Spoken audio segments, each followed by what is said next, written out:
নমস্কার বন্ধুরা, আমি সন্দীপ। আমি বর্তমানে সেন্ট্রাল গভর্নমেন্টের একজন এমপ্লয়ি। তো আমি তোমাদের আজকে কিছু কথা বলবো, মানে যেটা মহাকাশ নিয়ে কিছু কথা বলবো। যেমন মহাকাশ নিয়ে যদি বলি, আমরা যে গ্রহে থাকি সেটা হচ্ছে পৃথিবী। সেই রকম কিছু গ্রহ আছে, যেমন বুধ, বৃহস্পতি, শুক্র, শনি, আহ, তারপরে ইউরেনাস, নেপচুন, প্লুটো, এগুলো নিয়েই কিন্তু আমাদের সৌরজগৎ গঠন হয়েছে, মানে আমাদের সোলার সিস্টেম, যেখানে একটা মাত্র গ্রহে জীব সৃষ্টি আছে। এই রকম কয়েকশো বিলিয়ন সৌরমণ্ডল, মানে নক্ষত্র আছে, তাদেরও গ্রহ আছে। এইরকম কয়েকশো কোটি, মানে 1,000, 10,000 বা 5,000 নয়, লক্ষ নয়, কয়েক হাজার কোটি এরকম সৌরমণ্ডল নিয়ে গঠন হয়েছে একটা গ্যালাক্সি। মানে গ্যালাক্সি মানে সেখানে নক্ষত্রপুঞ্জ রয়েছে, এক একটা কি মানে কয়েক হাজার হাজার কোটি কোটি কিন্তু নক্ষত্রের মণ্ডলী রয়েছে। এবার সেটা হলো গ্যালাক্সি। এবার আমরা যে গ্যালাক্সির আন্ডারে, তার নাম হচ্ছে মিল্কি ওয়ে, অর্থাৎ যেটাকে বাংলায় বলা হয় গঙ্গাসাগর বলা হয় অনেকে, বা দুধের গঙ্গা, এরকম কিছু নাম আছে, আমার ঠিক এক্সাক্ট মনে নেই। তো এটা গেল আমাদের মিল্কি ওয়ে, মানে আমাদের গ্যালাক্সি। এরকম কয়েক হাজার কোটি গ্যালাক্সি নিয়ে কিন্তু গঠন হয়েছে আমাদের অবজারভার ইউনিভার্স। মানে আমরা যতটা জানতে পেরেছি যে এতটা আমাদের বিশ্বব্রহ্মাণ্ড বা কিছু থাকতে পারে, মানে মহাবিশ্ব থাকতে পারে। এবার কিছু আজব ঘটনা তোমাদের বলি।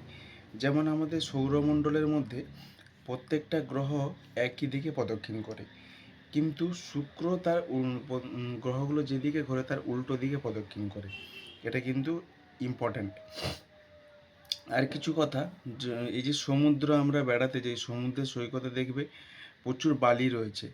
এই তুমি যদি এক একটা বালিকণা হিসাব করো, তাহলে যতটা বালি হবে, মানে যত সংখ্যক, তার থেকেও কিন্তু বেশি পরিমাণ নক্ষত্র আমাদের এই অবজার্ভড ইউনিভার্সে রয়েছে। তো আমরা ভাবো যে আমরা গ্রহের তুলনায় কত ছোট। এবার এক একটা গ্রহ কিন্তু, মানে একটা নক্ষত্র গ্রহের থেকে মানে 50 গুণ, 100 গুণ, 1000 গুণ বড়। তো সেই রকম কয়েক হাজার হাজার কোটি কোটি কিন্তু নক্ষত্র রয়েছে। তো আমরা মানে কতটুকু জানি বিশ্বব্রহ্মাণ্ড সম্বন্ধে বা পৃথিবী সম্বন্ধে, তার মধ্যেই হিংসা, হানাহানি, মারামারি, ধর্ম বা যত কিছু ক্রাইম, এইটুকু অংশের মধ্যেই কিন্তু হচ্ছে। তাহলে ভাবো, মানে আমরা নিজেদের কত তুচ্ছ মনে করি। তাহলে বা মানে আমরা নিজেদের মধ্যে মারামারি করি, বিভিন্ন ঝামেলা। তুমি যদি এইটা একবার ভাবো যে আমরা কতটুকু অংশে, তাহলে কিন্তু আমাদের মধ্যে এইসব চিন্তাভাবনাগুলো আসবে না।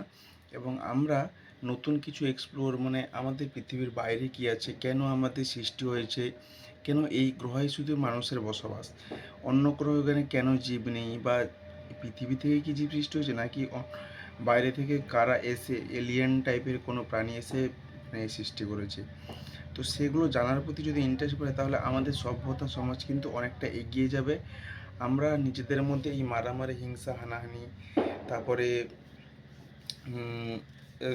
মানে সম্পত্তি, এইসব ছোটোখাটো বিষয়ে মনে হয় আমাদের জন্য নয়। তাই আমি বলবো সবাইকে, যাতে সবাই একটু মহাকাশ নিয়ে পড়াশোনা করেন এবং একটু এক্সপ্লোর করা টাইপের মনটা থাকে, তাহলে কিন্তু আমাদের মানে সভ্যতাটা অনেকটা চেঞ্জ হয়ে যাবে। So thank you. নেক্সট কী ভিডিও নিয়ে আসছি সেটা কমেন্টে জানাতে ভুলো না। আর ভিডিও ভালো লাগলে কমেন্ট করো, আর হচ্ছে ভুল ত্রুটি থাকলে ক্ষমা করে দেও। So thank you.